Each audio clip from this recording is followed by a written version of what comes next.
दोपहर के 12 बज रहे थे। ऑटो से उतरकर अंजलि जब कंधे पर बैग लटकाए घर के गेट पर पहुंची तो पसीने से तर-बतर थी।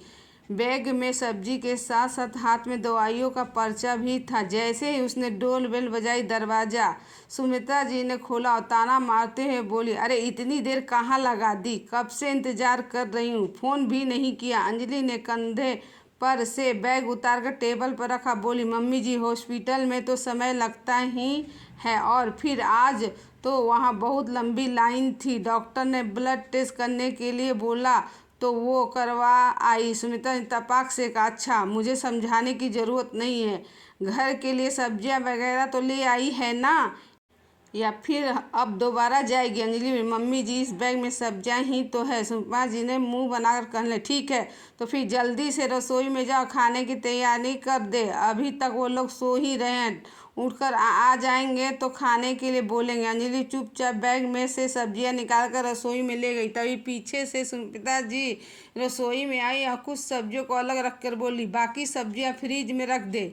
इस समय आलू के पराठे या रायता बना ले, लेकिन कल सुबह पूरी सब्जी और पकवान ही बनेगा, क्योंकि कल उन लोगों को सुबह ही निकलना है।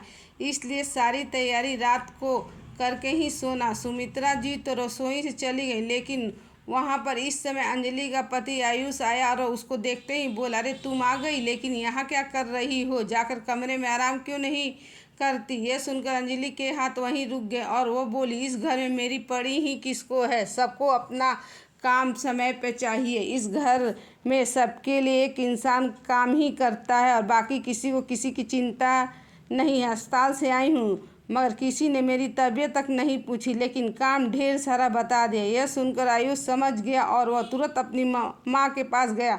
मम्मी, ये कौन सा तरीका है? क्या इतनी इंसानियत भी नहीं बची? सुमित्रा जी ने अपने बेटे को गुस्से से देखा और बोली, क्या बकवास कर रहा है? आयुष ने अपनी माँ से गुस्से में कहा, पूरा दिन अंजलि घर में काम करती रहती और कुछ भी नहीं बोलती, लेकिन अब जब उसकी तबीयत ठीक नहीं है तो उसका कोई साथ देने को तैयार नहीं है। जो लोग अपने कमरे में आराम से पड़े सो रहे हैं उनका कोई लेना देना ही नहीं है।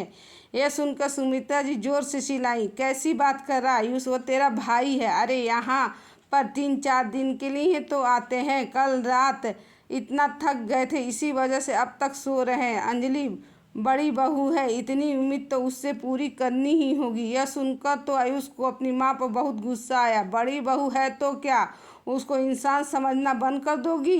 बैल की तरह सब उससे काम कराती जाओगी? ये सुनकर सुमित्रा जी पूरी तरह तिलमिला गई। देख आयुष, पत्नी के चक्कर में माँ से बहस मत कर। यह सुनकर आयुष ने भी कहा, आज मैं भी देखता हूँ आप अंजलि से काम कैसे करवाती हैं। इतना कहकर आयुष वापस रसोई में गया और अंजलि का हाथ पकड़कर बाहर ले आया।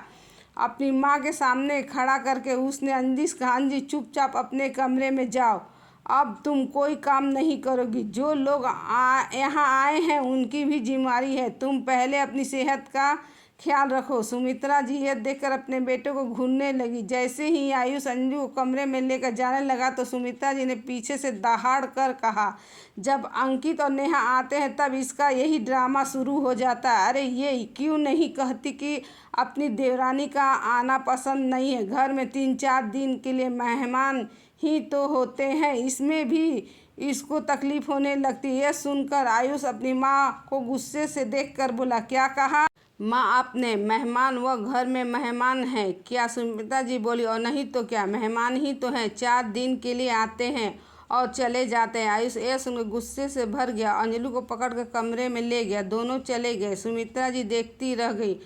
वह गुस्से से बैठी तिलमिला रही थी। इतने में अंकित उठकर आ गया, बोला, अरे भाभी जरा चाय तो ले आइए। अपना माँ का बना हुआ चेहरा देख अंकित ने कहा कि माँ ऐसे क्यों बैठी हो? अंकित की बात सुनकर सुमित्रा जी कहने लगी, जरा सी बीमारी का पहाड़ बना देती है ये महारानी। वह जोरू का गुलाम कब अब ले गया है उसको आराम कराने के लिए, चाय बनाने वाला कोई नहीं है। यह सुनकर अंकित गुस्से में बोला, मम्मी क्या है, यहाँ 2 दिन के लिए ही तो आते हैं, इसमें भी ये सब देखने को मिलता है, इसलिए मैं यहाँ आना नहीं चाहता, लेकिन आप मुझको ज़बरदस्ती बुलाती है। उधर अंजलि को आयुष ने बिस्तर पर लेटाते हुए कहा, अब अंजलि तुम कहीं नहीं जाओगी, जब तक मैं नहीं कहूँगा। तुम ज़बरदस्ती सुबह अकेले हॉस्पिटल चली गई, लेकिन अब नहीं। ये लोग यहाँ आकर सिर्फ आराम करते हैं और जिम्मेदारी तुम निभाती हो। अब यह अन्याय नहीं होगा। आयुष कमरे से बाहर चला गया और अंजलि ख्यालों में डूब गई। अंकित आयुष का छोटा भाई था, जिसकी शादी 3 साल पहले स्नेहा के साथ हुई थी। स्नेहा सुमित्रा जी को इतनी प्यारी थी, वो उसको कोई काम ही नहीं करने देती और हमेशा अंजलि से कहती कि बहू तू बड़ी है, ज़रा कुछ तो सोच समझ कर काम किया कर।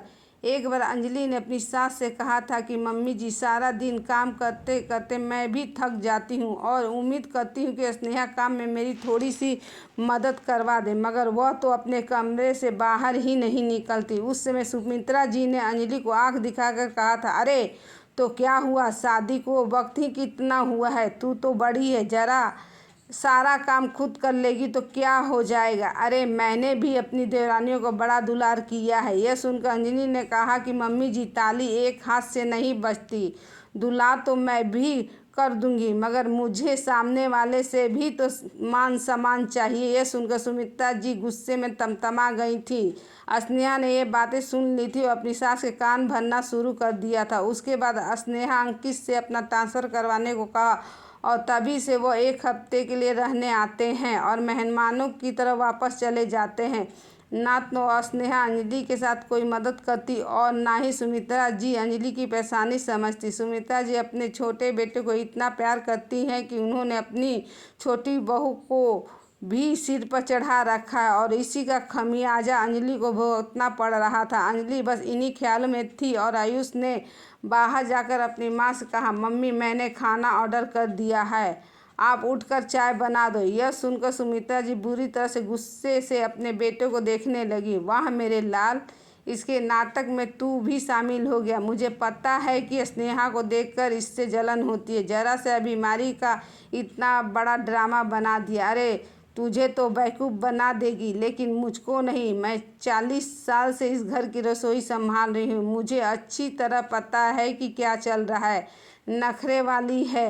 यह सुनकर आयुष ने गुस्से में कहा, माँ मेरी पत्नी के बारे में एक शब्द और नहीं। यही बात सुनकर वहाँ बैठे अंकित ने कहा, भैया तो फिर और क्या कहें, हम पिछली बार आए थे तब भी भाभी का इलाज चल रहा था, हमें यह तो बताओ कि हमारे आने पर ही वो बीमार क्यों हो जाती है। सुनकर तो आयुष का पारा हाई हो गया। एक बात बता अंकित, तेरी पत्नी वो कमरे में रानी की तरह सो रही है और तू अपनी भाभी पर उंगली उठा रहा है। अगर इतनी चाय की हुड़क लगी है तो अपनी पत्नी से काम करने के लिए क्यों नहीं कहता। अंकित ने तपाक से कहा, अरे हम यहाँ 2 दिन के लिए आते हैं, उसमें भी आप ऐसी बातें कर रहे हो। यही बातें देखकर सुमित्रा देवी गुस्से में बोली, देखा बड़ी बहू के कारण दोनों भाई आपस में लड़ रहे हैं और वह महारानी अंदर जाकर आराम कर रही है। मैं अभी उसको उठाती हूँ, आकर चाय बनाएगी। मेहमान के सामने इसका यह तमाशा आज मैं ख़त्म करूँगी। इस बार आयुष दहाड़ पड़ा, कोई नहीं जाएगा अंदर। और अंकित, ये बता कि तू मेहमान है क्या। अंकित ने भी आंखों में आंखें डालकर कहा, और नहीं तो क्या, 2-4 दिन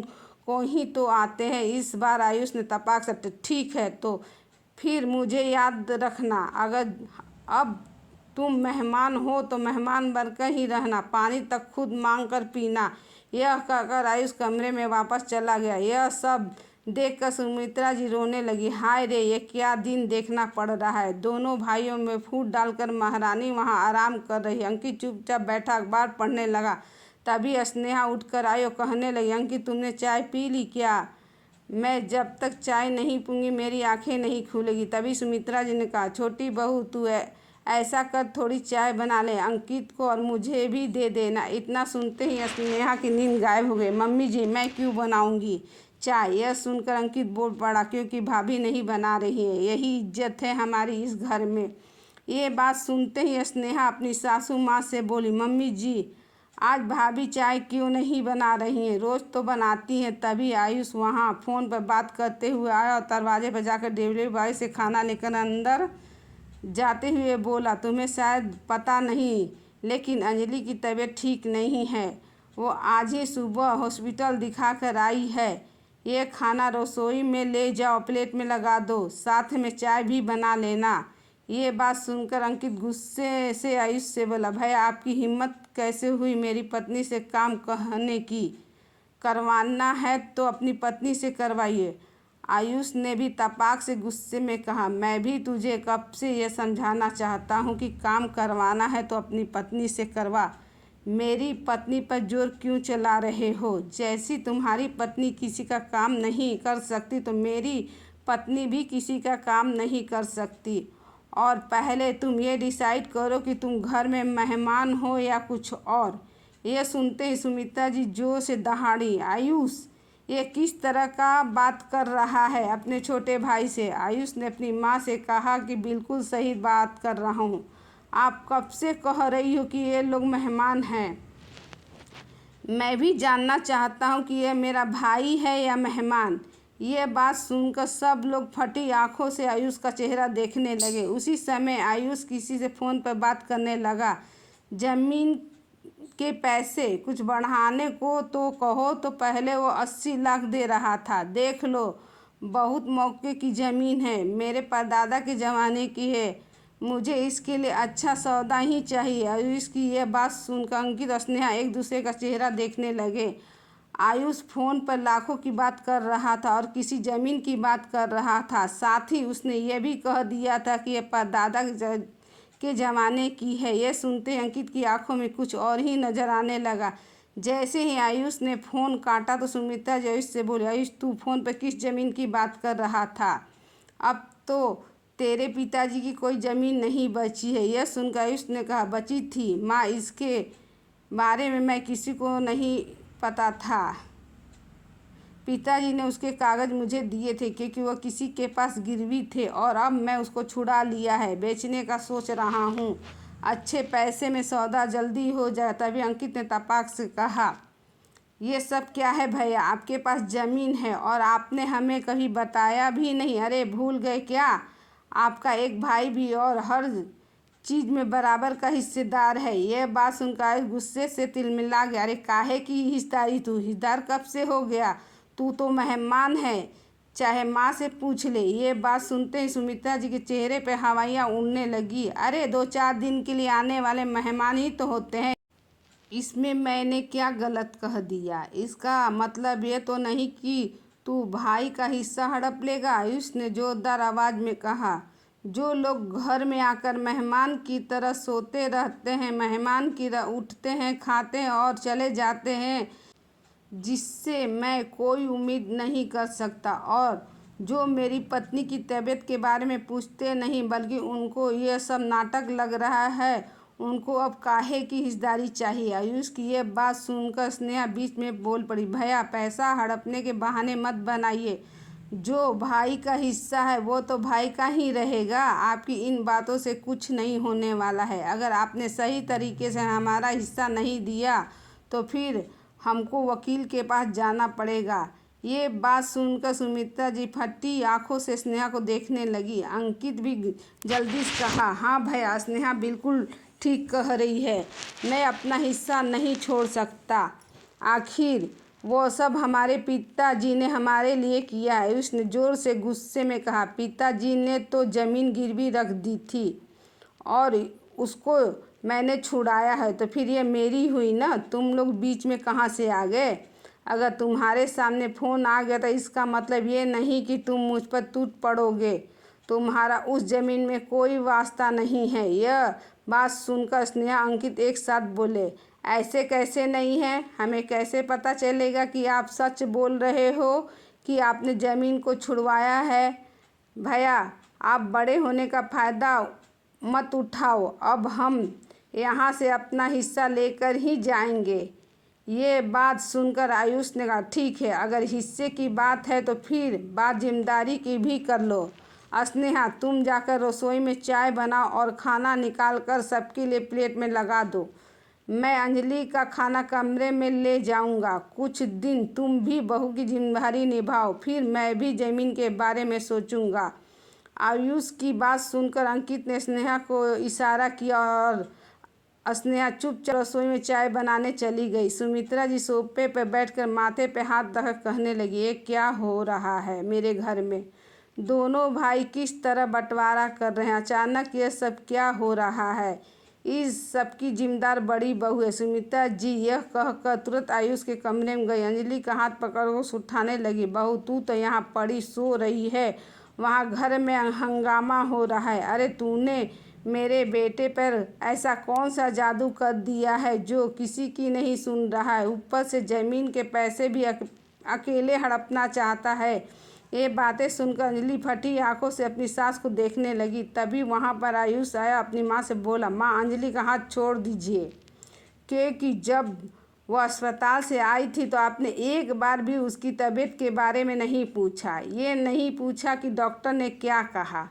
सुमित्रा जी तुरंत आंसू बहाकर कहने लगी, मैं तो अपने घर में ही पराई हो गई हूँ। आयुष ने गुस्से में कहा, मम्मी ये रोना धोना छोड़ दो और बाहर जाकर बैठ जाओ। अगर आपको अंजलि की बीमारी नाटक लगती है तो मुझे भी इन आंसुओं के लिए ऐसे ही लग रहा है। ये सुनते ही सुमित्रा जी एकदम खड़ी रह गईं और फिर चुपचाप कमरे से निकल गई। कुछ देर में ही स्नेहा चाय और खाने की प्लेट लेकर आयुष के कमरे में आई। यह देखकर तो अंजलि दंग रह गई। सूरज किस तरह से निकल रहा है। स्नेहा वापस गई तो अंजलि ने आयुष से पूछा कि ये सब क्या हो रहा है, कहीं मैं सपना तो नहीं देख रही हूँ। आयुष ने कहा कि तुम बस देखती जाओ, अब तुम्हें आराम करने के लिए कोई मना नहीं करेगा। सुमित्रा जी ने भी अपने छोटे बेटे बहू के साथ चाय नाश्ता करने लगी। अंजलि को शाम के वक्त जब स्नेहा उसके लिए चाय लेकर आई, बोली, दीदी कुछ खाने के लिए चाहिए तो मैं ला दूँ। हैरत में पड़ी अंजलि ने मना किया। उसे समझ में नहीं आ रहा था कि ये क्या हो रहा है। रात के समय स्नेहा ने खाना बनाया तो आयुष खाने के टेबल पर बैठा मुस्कुराता हुआ खा रहा था।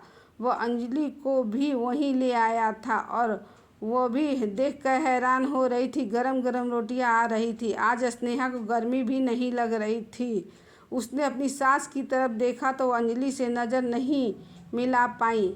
ऐसे ही 2 दिन और गुजर गए। किसी ने अंजलि से काम करने के लिए नहीं कहा। शादी के 5 सालों में ये पहली बार हो रहा था कि अंजलि 5 दिन से आराम कर रही थी। एक दिन अंकित ने आयुष से कहा, भैया अब कई दिन हो गए हैं और हमको वापस जाना है। आप यह बताओ कि ज़मीन के बारे में क्या सोचा है। अंकित की बात सुनकर सुमित्रा जी स्नेहा आयुष का चेहरा देखने लगे और जवाब का इंतजार कर रहे थे। मगर यह सुनते ही आयुष ने कहा, कौन सी ज़मीन अंकित, तू किस ज़मीन की बात कर रहा है। यह सुनते ही अंकित आँख फाड़ कर देखने लगा और स्नेहा का तो मुंह ही खुला रह गया। स्नेहा ने तुरंत आयुष से कहा, भैया वही जिसके बारे में आप फ़ोन पर बात कर रहे थे, जिसके 80 लाख मिलने वाले थे। आयुष ने मुस्कुराते हुए कहा कि ऐसी कोई ज़मीन ही नहीं है। मैं तो तुम लोगों को तुम्हारी जिम्मेदारी का एहसास कराने के लिए ऐसा कह रहा था। यह बात सुनकर सुमित्रा जी फटी आंखों से आयुष को देखने लगी। अंकित ने तुरंत गुस्से में कहा, भैया अब हमसे झूठ मत बोलिए, आप हमारे साथ धोखा कर रहे हैं। मुझे मेरा हिस्सा चाहिए। ये बात सुनकर आयुष ने भी जोर से दहाड़ कर कहा, मैंने कहा ना कोई ज़मीन है ही नहीं। तुम्हें लग रहा है कि मैं किसी से फ़ोन पर बात कर रहा, ऐसा कुछ भी नहीं था। यह सब माँ की आंखों से पर्दा हटाने के लिए था, जिन्होंने छोटी बहू को सिर पर बैठाया हुआ था। क्यों माँ, देख लिया ना इन लोगों का लालच, कैसे पैसे के लिए 5 दिन से स्नेहा घर का काम कर रही है और उससे पहले वो अपनी चाय बनाने को भी तैयार नहीं थी। ये बातें सुनकर तो सुमित्रा जी बचक्की होकर आयुष को देखने लगी। स्नेहा तुरंत आयुष पे चिल्लाई, भैया हम पर इल्ज़ाम मत लगाइए। इन बातों का बहाना करके आप पैसे हड़प रहे हैं। चुपचाप हमारे पैसे निकालिए। इस बार अंजलि ने स्नेहा के गाल पर जोर से थप्पड़ मारा। स्नेहा, बड़ों से बात करने का तरीका भूल गई हो। अरे तुम लोगों को शर्म आनी चाहिए कि तुम्हारा लालची चेहरा सबके सामने आ चुका है। अच्छा हुआ जो आयुष ने नाटक रचा, कम से कम मम्मी जी ने तुम्हारा असली चेहरा तो देख लिया। अंजलि की बात सुनकर सुमित्रा जी का चेहरा शर्मिंदगी से झुक गया। स्नेहा तुरंत पैर पटकते हुए अपने कमरे में गई और सामान पैक करने लगी। कुछ देर बाद अंकित और स्नेहा वापस चले गए। सुमित्रा जी ने बाद में अंजलि से माफ़ी मांगी। कहा कि बहू, मैंने तुझे गलत समझा। मैं छोटी बहू को ही लाड प्यार करती रही, लेकिन उसके सच्ची हकदार तो तू ही थी। हो सके तो मुझे माफ़ कर दे। लेकिन अंजलि के दिल का तो गहरे जख्म थे, उसके लिए माफ़ करना इतना आसान नहीं था। बिना कुछ कहे चुपचाप अंदर चली गई। सुमित्रा जी सोफे पर बैठ कर खुद को ही कोसने लगी।